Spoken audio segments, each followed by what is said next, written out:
इस वीडियो में इंग्लिश की इतनी शानदार स्ट्रेटजी मैं आपको बताने वाला हूँ। ये पूरा ट्रेंड क्या रहा है पिछले साल का, उसको देखते हुए मैंने ये सारी चीज़ें बनाई है। देखो मैं एक ओवरव्यू दे देता हूँ कैसे वोकैब को पूरा कैसे पढ़ना है, A to Z चीज़ों के बारे में हम बात करेंगे यहाँ पे।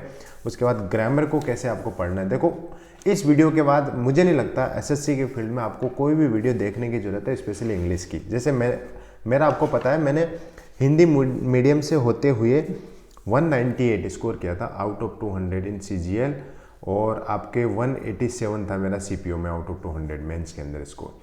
तो CPO में मुझे दिल्ली पुलिस मिला था, इसमें मुझे एक्साइज एंड कस्टम इंस्पेक्टर मिला हुआ है। तो उस आधार पे मैं बताने वाला हूँ, और इसका जो पूरा बेसिस है, ऐसा नहीं है कि ऐसे बना लिया, पूरा एनालिसिस जो मैंने किया है कि कौन से एग्ज़ाम में कितने क्वेश्चंस यहाँ पे आ रहे हैं आउट ऑफ। जैसे इसमें CPO की बात करें तो 200 का मेंस हो रहा है, और CGL की बात करें तो अभी 45 का मेंस हो रहा है। तो मेंस ओरिएंटेड है क्योंकि मेंस के ही मार्क्स अपने जुड़ रहे हैं, तो उस हिसाब से हम बात करेंगे। यहाँ पे चीज़ों को थोड़ा सा मैं ब्रीफली आपको समझाऊंगा, उसके बाद हम बात करेंगे ग्रामर की, वोकैब की, कंप्रेंशन की सेपरेटली। हर चीज़ एक एक चीज़ बताऊंगा। फ्री ऐप कौन से आप पढ़ सकते हैं, कैसे इंप्रूव करना है, निमोनिक्स की PDF से आपको कैसे इंप्रूव करना है, सारी चीज़ें मैं डिटेल में आपके साथ डिस्कस करने वाला हूँ। ठीक है, शुरू करते हैं। देखो आपको थोड़ा सा ओवरव्यू दे देता हूँ मैं। CPO का जो मेंस है ना, बहुत मतलब मैटर करता है। 200 नंबर आउट ऑफ 400 का पेपर है, जिसमें 200 नंबर आपको मेंस में लाना पड़ता है। और CGL के मेंस में भी अभी इंग्लिश का वेटेज बहुत हो गया है। 45 क्वेश्चन आ रहे हैं 135 नंबर के, मतलब एक क्वेश्चन 3 नंबर का आ रहा है, लेकिन अच्छा खासा वेटेज यहाँ पे आपको देखने को मिलेगा। बात करें CPO की, तो ये बाइफर्केशन होता है मेंस का, जिसमें से 75 नंबर की कंप्रहेंशन आती है, 31 नंबर की ग्रामर आती है, और 89 नंबर की ग्रामर आती है, और 31 नंबर की वोकैब आती है। हमें ऐसे देख के लगेगा कि वोकैब को मैं छोड़ दूं फिर भी काम बन जाएगा, लेकिन ऐसा नहीं होने वाला है। वोकैब आपको करनी पड़ेगी, तभी आपका कंप्रहेंशन अच्छा होगा, तभी आपको ग्रामर की एरर पकड़ में आएगी। तो ये तीनों चीज़ें एक दूसरे के पूरक है। जैसे मैंने पहले भी वीडियोस में बताया है, ये इंडिविजुअली आप नहीं कर सकते कि मैं एक पढ़ लूँ दूसरे को छोड़ दूँ। मेंस CGL की मेंस की बात करें तो 22 नंबर का आपको कंप्रहेंशन आएगा, 9 नंबर की वोकैब आएगी, और 14 नंबर की ग्रामर आएगी। ऐसे करके 45 क्वेश्चन आएंगे 135 मार्क्स के, है ना। इसमें एक क्वेश्चन 3 नंबर का होता है, जैसे मैंने आपको अभी बताया। अब बात करेंगे इस वीडियो में। देखो जो एकदम बिगिनर है उसको कैसे आपको मास्टरी करनी है, मास्टर लेवल पे आपको कैसे लेके जाना है, जो ये बता रहा हूँ ना मैं चीज़ें, ये PDF में भी डाल दूंगा मेरे टेलीग्राम चैनल पे। टेलीग्राम चैनल का लिंक है Mr. Tutel, सर्च कर लेना आप सिंपल। ये एक ही चैनल आएगा, अच्छे इसमें सब्सक्राइबर काउंट है, वो वाला आप ज्वाइन करें। इस पर इसकी PDF डालूंगा, प्लस इसमें कुछ न्यूमोनिक्स की PDF भी है, वोकैब की PDF भी है, वो भी मैं डालने वाला हूँ यहाँ पे। वोकैब के लिए PDF भी है, वो भी मैं डाल दूंगा, है। अब बात करते हैं। देखो सबसे इम्पोर्टेंट चीज़, बिगिनर को एडवांस लेवल पे लेके जाना है मुझे, और जो जिसकी ऑलरेडी अच्छी है वो इस वीडियो से क्या सीख सकता है, कुछ मिसिंग्स है आपके तो उसमें करेक्शन कर सकते हैं। जैसे मैं ऐप बताने वाला हूँ वो आप यूज़ नहीं कर रहे हो, या कोई और चीज़ है जो मैं इसमें बताऊँगा और आप नहीं कर रहे हो, तो वो यहाँ से आप सीख सकते हैं। इतनी चीज़ें हैं इसमें। इंग्लिश का A to Z जैसे बता देता हूँ, A to Z। इसके बाद अगर SSC इंग्लिश की बात करूँ तो आपको कुछ भी नहीं करना है इसके अलावा, बट मेक श्योर कि मैं जो बता रहा हूँ वो आप चीज़ें फॉलो करने वाले हो। कैसे करना है इसकी बात कर लेते हैं। ग्रामर कैसे करना है, वोकैब कैसे करना है, कंप्रहेंशन कैसे करना है। फ्री ऐप कौन से आप यूज़ करोगे, न्यूज़पेपर पढ़ना है, कैसे पढ़ना है, कौन सा शुरुआत में कैसा पढ़ना है, उसके बाद कैसे कैसे आपको इंप्रूव करना है, बुक कैसी करनी है, क्विज़ कहाँ से लगाना है, और स्टडी प्रैक्टिस प्लान आपका क्या होना चाहिए, सारी चीज़ें 1 by 1 मैं इसमें डिस्कस करने वाला हूँ। अब शुरू करते हैं। सबसे पहले देखो वोकैब के बारे में बात कर लेते हैं। वोकैब थोड़ा सा इंपॉर्टेंट फैक्टर हो जाता है SSC के अंदर। वोकैब को अच्छे से हमें करके चलना है। वोकैब कैसे करें, वोकैब करने के कई सारे तरीके हैं, टोटल 5 स्टेप्स है। मैंने एक वीडियो बनाया था, आपने शायद कई लोगों ने, जो एडवांस लेवल की मैं बात करूँ, जिन लोगों ने SSC के 1-2 साल हो गए तैयारी करते हुए, उन्होंने जरूर देखा होगा। ये वीडियो लाखों लोगों ने देखा है। इसमें मैंने डिटेल में बात करी कि आप वोकैब कैसे कर सकते हैं। कहीं ना कहीं उसी वीडियो के स्टेप्स यहाँ पे बता रहा हूँ, थोड़ी सी एडिशनल चीज़ें मैं बता रहा हूँ अभी के ट्रेंड को देखते हुए। आपने अगर वो वीडियो नहीं देखा है तो मैं स्क्रीन पे उसकी डिटेल दिखा देता हूँ, वो वाला वीडियो आप जाके देखें, और डिस्क्रिप्शन में उसका लिंक डाल दूंगा। बहुत शानदार वीडियो है, लाखों लोगों ने उसको देखा है, और आप ज़रूर उस पर जाके कमेंट करोगे कि भैया क्या शानदार चीज़ आपने बताई है वोकैब करने के लिए। देखो वोकैब एकदम बिल्कुल आपकी बेसिक लेवल पे, मतलब हिंदी मीडियम से हो आप मेरी तरह और आपको कुछ भी नहीं आता है वोकैब में, तो आपको 3-4 चीज़ें हैं जो करनी है। वो कैसे करनी है, सबसे पहला चीज़ है आपको एक तो रूट वर्ड की कोई किताब ले लेनी है। रूट वर्ड की किताब हो सकती है, आप गूगल से इसकी PDF डाउनलोड कर सकते हो। ऐसा नहीं है कि सिर्फ किताब ही लो, रूट वर्ड से बहुत शानदार वोकैब आपकी होगी। कैसे? देखो जैसे एक सिंपल से कुछ एग्जांपल लेता हूँ आपको। क्रैशी एक रूट वर्ड है, इसका मतलब होता है रूल।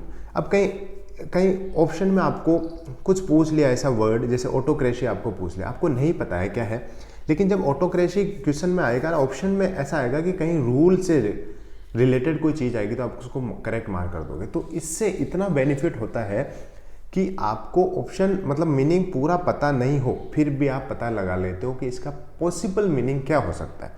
जैसे डेमोक्रेसी है, हमें पता है डेमो का मतलब पीपल होता है, और रूल क्रेसी का मतलब रूल हो गया। Rule of people is democracy. तो आपको नहीं पता है what is the meaning of democracy, but जब ऑप्शन आप पढ़ोगे आपको लगेगा कि क्रेसी का मतलब रूल होता है, आपको इसकी जो रूट वर्ड है वो याद है, तो आपको पता चल जाएगा कि यार ये कुछ ना कुछ रूल से रिलेटेड है। Ruling of people it's democracy. वैसे ही क्लैप्टो का मतलब आपको नहीं पता है, क्लैप्टो मीन्स चोर होता है, आपको नहीं पता है क्लैप्टो का, बट आपने एक रूट पर पढ़ा क्रेसी जिसका मतलब है रूल, तो उसका मतलब आपको कहीं ना कहीं उससे पता चल जाएगा कि यार ऐसा कोई चीज़ ऑप्शन में हो सकता है जो रूल, चोरों का रूल जो होता है क्लैप्टोक्रेसी होती है। ऐसे ये जो क्रेसी वर्ड्स है, इससे कम से कम 30 वर्ड्स आप बना सकते हो। ऐसे बहुत सारे रूट वर्ड्स है जिससे इनफाइनाइट वर्ड्स आप बना सकते हैं, और उसके मतलब से ही आपको ऑप्शन, देखो ABCD आती है अपने, तो ऐसा तो है नहीं कि लिख के आना है आपको। ABCD आता है, आपको मास्टरी करनी है ऑप्शन को एलिमिनेट करके कैसे आपको क्विकली सही ऑप्शन आपको टिक करना है, वो चीज़ आपको मास्टरी होनी है। इसलिए आपको ज़्यादा ध्यान नहीं लगाना है, रूट वर्ड से आपको अपनी एक्सपर्टीज़ बनानी है। रूट वर्ड के लिए 2-3 चीज़ें आती है। एक तो word power made easy book आती है ना, ये बहुत शानदार बुक है, बहुत अच्छे वर्ड्स इसमें कलेक्शन इसमें दिया हुआ है। आप ये नहीं लेते, आपको लगता है कि हिंदी मीडियम से हम तो ये वर्ड पावर मेड इजी भी आपको हार्ड लग रही है, तो एक बुक आती है word power root words by Manisha Bansal में। ये भी शानदार बुक है, हिंदी मीडियम वालों के लिए अच्छी बुक है ये, बिकॉज इसमें हिंदी में भी आपको मीनिंग समझाए हुए चीज़ों को, है ना। तो आप ये वाले ले सकते हैं। जितने भी SSC ओरिएंटेड रूट वर्ड्स है ना, स्पेशली SSC बैंक से रिलेटेड, वो वाले यहाँ पे ज़्यादा फोकस रखा हुआ है इसमें मनीषा बंसल मैम वाली बुक में। और इसमें ओवरऑल ये क्या जनरल बुक है, ये जनरल बुक है, इसमें सब कुछ दिया हुआ है। सेकेंड स्टेप्स क्या करना है, निमोनिक्स। निमोनिक्स क्या होता है, देखिए सिंपल सी भाषा में मैं बोलूँ तो एक देसी जुगाड़ है चीज़ों को याद करने का। हम शॉर्ट ट्रिक्स नहीं बना लिया अपने हिसाब से, कुछ भी शॉर्ट ट्रिक्स बना लिया। जैसे एक वर्ड मैंने बोला था उस वीडियो में भी, जैसे डिलीजेंट वर्ड होता है, तो दिल्ली के जो जेंट्स हैं वो बहुत हार्ड वर्किंग होते हैं, तो दैट इज़ द देसी जुगाड़। मतलब डिलीजेंट का मतलब हार्ड वर्किंग सिंसियर लोग हो गए। तो ऐसे ही एक MET वर्ड हो गया जिसका मतलब होता है फ्रेंडशिप। तो हम कैसे याद रखें, ए मित्रा, ए मितवा इधर आ, तो ऐसा करके ये हमें याद हो गया। MET का मतलब फ्रेंडशिप होता है। जैसे भाषण होता है, भाषण एक वर्ड है, बेस्टियन भी बोलते हैं इसको, भाषण होता है।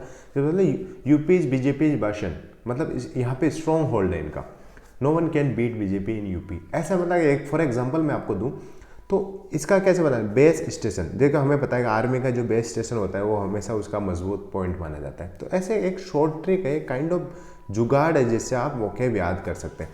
तो निमोनिक्स के लिए एक PDF आती है, वाले आप डाउनलोड कर सकते हैं गूगल से। बेरोन निमोनिक्स करके एक आती है, बेरोन निमोनिक्स करके। तो इसमें क्या करना है आपको, ये वाली जो बुक आती है ना काफ़ी मोटी है, तो इसकी एक कई सारी PDF डाउनलोड कर सकते हैं आप, दी हुई है। आपको कुछ नहीं करना, गूगल पे जा पे टाइप करना है बेरोन निमोनिक्स PDF, बस यहाँ से डाउनलोड करो और इससे पढ़ो। शानदार किताब है।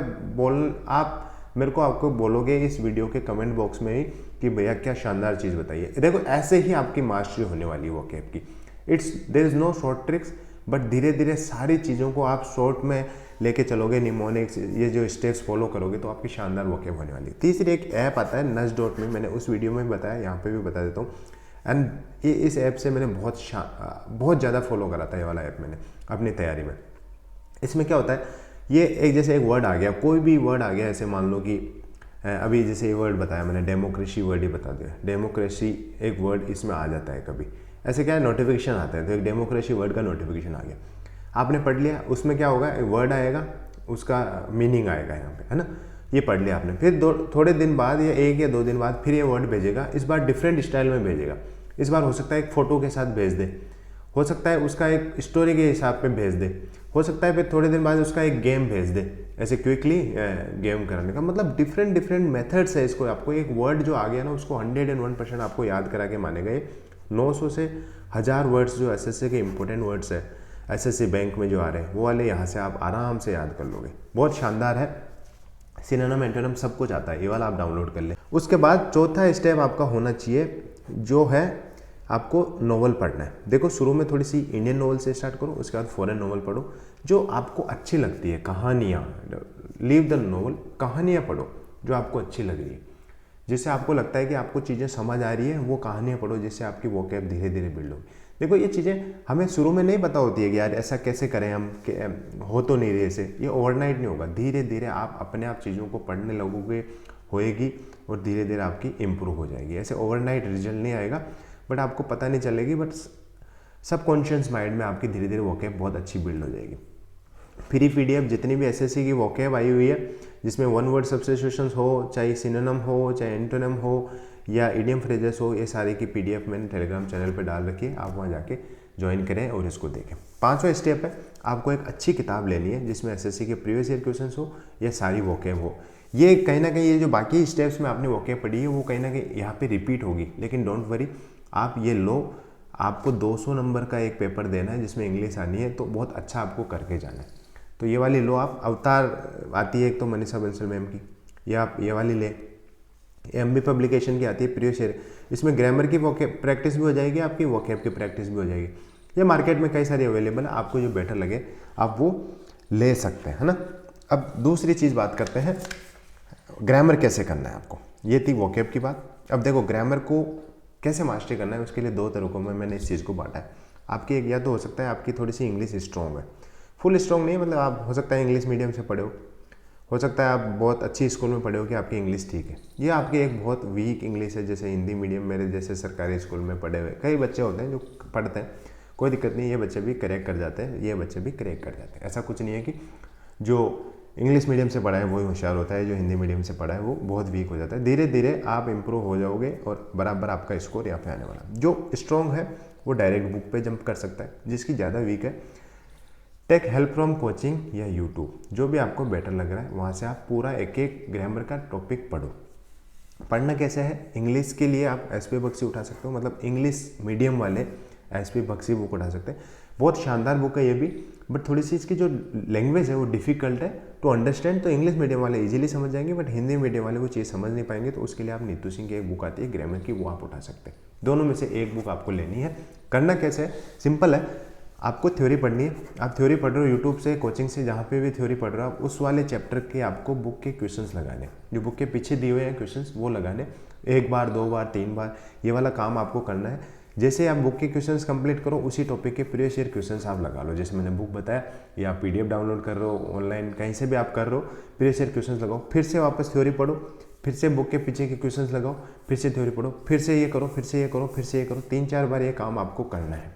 ऐसा ये रिपीट वाला, ईट स्लीप मूवी, हम ऐसे कई सारे मीम बना देते हैं ना, वैसे वाला हिसाब है। ये आपको करना है 3-4 बार। जब इनमें कोई दिक्कत आ रही है आपको तो अलग से नोटबुक में लिख लो। जब 3-4 बार ये हो जाए, फिर उसके बाद कोई दिक्कत आ रही है आपको, जैसे कोई रूल ऐसा है जो आपको समझ नहीं आ रहा ग्रामर का, कोई एक्सेप्शनल कुछ चीज़ें आपको लग रही है, तो फिर आप किसी और एक नोटबुक में लिखते जाओ और उनको ज़्यादा रिवाइज करना है। वो उससे आपको जो वीक पॉइंट्स है, जो आपको समझ नहीं आए या आपको जिनमें ज़्यादा दिक्कत आ रही है, उनको आपको ज़्यादा रिवाइज करना है, तो इसके लिए अलग से नोटबुक में लिख लो, बाकी उसी बुक से आपका काम बन जाएगा। अब आगे बढ़ने से पहले, आपको कंप्रेंशन बताने से पहले मैं टेक्स्ट बुक के पास के बारे में बता देता हूँ। टेक्स्ट बुक से आपको मॉक टेस्ट लगाना है। एसएससी के one of the finest mock जो बनाता है वो टेक्स्ट बुक है। तो अभी वार्म तब सक्सेस सेल चल रही है यहाँ पे, मतलब थोड़ी सी नमी गर्मी, क्या इसका मीनिंग तो ये होता है, थोड़ी सी ऐसे मतलब कंफर्ट जिसमें होता है, उस सक्सेस की कंफर्ट की सेल चल रही है। ईयरली पास आपको 269 में मिल रहा है, पास प्रो आपको 359 में मिल रहा है। आप ये ले और आप मेरा कूपन कोड यूज़ करें मिस्टर टू टेल्स, यहाँ से आपको 10% ऑफ भी मिलेगा इसमें। और जैसे मैंने बताया आपको पहले, टेक्स्ट बुक के मॉक रिलायबल है, आप दें। मॉक बहुत ज़्यादा इंपॉर्टेंट है, आपको मॉक तो लगाते रहना पड़ेगा, जिससे आपको पता चलेगा आपकी वीकनेस क्या है, वहाँ से एनालिसिस भी अच्छे से करना है। तो जो टेक्स्ट बुक का एनालिसिस है वो डिटेल्ड होते हैं, बहुत अच्छे से एक्सप्लेन करते हैं, वहाँ से आपकी अपनी गलतियाँ भी पता चलती है। लास्ट पॉइंट है कंप्रेंशन। तीनों पिलर में ये पिलर भी इंपॉर्टेंट है। देखो तीनों पिलर है, तीनों को मैं हमेशा बोलता हूँ इक्वल लेके चलना पड़ेगा। आप ये नहीं कह सकते कि ये वाला छोटा भाई है, ये वाला बड़ा भाई है। तीनों जब स्ट्रॉन्ग होंगे तो ही आपकी इंग्लिश अच्छी होगी। ये इंग्लिश है तभी आपकी टिकी रहेगी जब तीनों स्ट्रॉन्ग होंगे। ठीक है, कंप्रेंशन कैसे करना है, देखो कंप्रेंशन एक ट्रिकी सब्जेक्ट है। इसके बिना आपका जो 200 नंबर है ना, इसमें से 190 प्लस आपका स्कोर नहीं आएगा। आप कितनी भी अच्छे ग्रामर कर लो, कितनी भी अच्छे वोकैब कर लो, until unless you master the comprehension you cannot score beyond 190 out of 200। ठीक है, इसके लिए आपको क्या करना है, सबसे पहले बाकी ग्रामर और वोकैब आपकी पैरेलल में चलती रहेगी, इसे क्या करना है आपको साइड बाय साइड डेली आपको थोड़ा सा कोई इजी न्यूज़पेपर उठा लिया या कोई स्टोरी की बुक उठा ली जो इंग्लिश में हो, या जो भी आपको पसंद है वो इंग्लिश में आप पढ़ते जाओ पढ़ते जाओ पढ़ते जाओ। एक महीना ये काम कर लिया आपने, आपको लगा कि आपको चीज़ें थोड़ी समझ में आने लग गई है, अब थोड़ा सा कंफर्ट आ गया आपको लगता है यार मैं अब इससे बेटर कर सकता हूँ, तो मूव करो एडिटोरियल पे। पहले शुरू में टाइम्स ऑफ इंडिया के एडिटोरियल पढ़ो, जो बीच में से नहीं आते न्यूज़पेपर के, जिसमें थोड़ा सा संवाद जिसको बोलते हैं, थोड़ा सा लिखा होता है, डिटेल में चीज़ें लिखी होती है, थोड़ा कॉम्प्लेक्स होता है, उसे पढ़ने से आदमी का ना माइंड खुलता है इंग्लिश के अंदर। तो पहले टाइम्स ऑफ इंडिया शुरू करो, मैंने ऐसे ही करा था, फिर द हिंदू से शुरू करा, फिर Indian express, the Hindu equal आता है, इनमें थोड़ी सी इंग्लिश थोड़ी टफ आती है, तो ये बाद में आप शुरू कर सकते हैं। उसके बाद आपको नॉवेल्स पढ़ना है, पहले इंडियन ऑथर्स की या फॉरेन ऑथर्स की, फिर उसके बाद वैसे ही मूवीज़ देखनी है सबटाइटल्स के साथ, तो पहले इंडियन मूवीज़ देखो सबटाइटल के साथ, फिर हॉलीवुड की मूवीज़ देखो, है ना। तो इससे आपका कहीं ना कहीं जल्दी इंप्रूव होगा। और उसके अलावा फिर बुक आप मूव कर सकते हैं, जिसको लग रहा है कि ये सब चीज़ें हो नहीं रही है मेरे से, इसके अलावा मुझे कोई शॉर्ट ट्रिक्स चाहिए, तो देखो शॉर्ट ट्रिक्स यही है, बुक आती है क्लोज टेस्ट की, PQRS की, पेसेज की, मनीषा बंसल मैम की। इसमें क्या कर रखा है उन्होंने, पूरा अपने जो टीचर के हिसाब से समझा रखा है कि कैसे आपको क्लोज टेस्ट सॉल्व करना है, कैसे आप PQRS सॉल्व कर सकते हैं, कैसे आप पेसेज सॉल्व कर सकते हैं, इनका अटैम्प्ट करने का तरीका और प्रैक्टिस सेट्स दिए हुए हैं, इनमें प्रीवियस ईयर के क्वेश्चंस दिए हुए हैं पूरे, तो ये वाली चीज़ भी आप प्रैक्टिस कर सकते हो। इसके साथ भी प्रैक्टिस कर सकते हो, और आपको लगता है ये बहुत बड़ी झंझट है तो ये आप डायरेक्ट प्रैक्टिस कर सकते हो। लेकिन ये पूरी अगर चारों चीज़ें आप करोगे तो आपका शानदार स्कोर यहाँ पे कंप्रेंशन में बनेगा। देखो मैंने CPO का मैं बताया, मैं वापस आपको दिखाता हूँ एक बार। कंप्रेंशन के 75 नंबर आ रहे हैं, ऐसा नहीं है कि आप हल्के में ले सकते हो इसको, सीधे 30 reading comprehension, 25 cloze test, 20 sentence, और ये फिक्स है। ये वाले जो CPO का पैटर्न है इसमें फिक्स है, इतने क्वेश्चन आने हैं तो आने ही है, इसमें ऊपर नीचे नहीं होता है। तो ये सीधे आपके कंप्रेंशन से बनेंगे, आपकी अच्छी कंप्रेंशन होगी। इतना ही है इस वीडियो में, आशा करता हूँ आपको बहुत अच्छा लगा होगा वीडियो। यहाँ तक आप आ चुके हो तो अभी कमेंट बॉक्स में मुझे कमेंट करके बताओ आपकी ड्रीम जॉब क्या है SSC के थ्रू, और उसको पाने के लिए आप कितने डेडिकेटेड हो। तो माई ड्रीम जॉब इज़ ऐसे करके, माई ड्रीम जॉब इज़ जैसे DPSI, I will get it this year, I will get it this year, ऐसा करके आपको कमेंट करना है। और आशा करता हूँ आप बहुत अच्छी तैयारी कर रहे हो। नया साल आने वाला है, पुराना जाने वाला है, ये चीज़ें चलती रहेगी। जब तक आप अच्छी जॉब नहीं पाते कोई मतलब नहीं रहता इन चीज़ों का। न्यू ईयर सेलिब्रेशन, ये बर्थडे सेलिब्रेशन, शादी सेलिब्रेशन, फ्रेंड की शादी सेलिब्रेशन, रिश्तेदार की शादी celebration, the aim is to get a job. Job हमारा एक ड्रीम है, इसको हम पा के रहेंगे। This is all in this video guys, thank you, thanks for watching.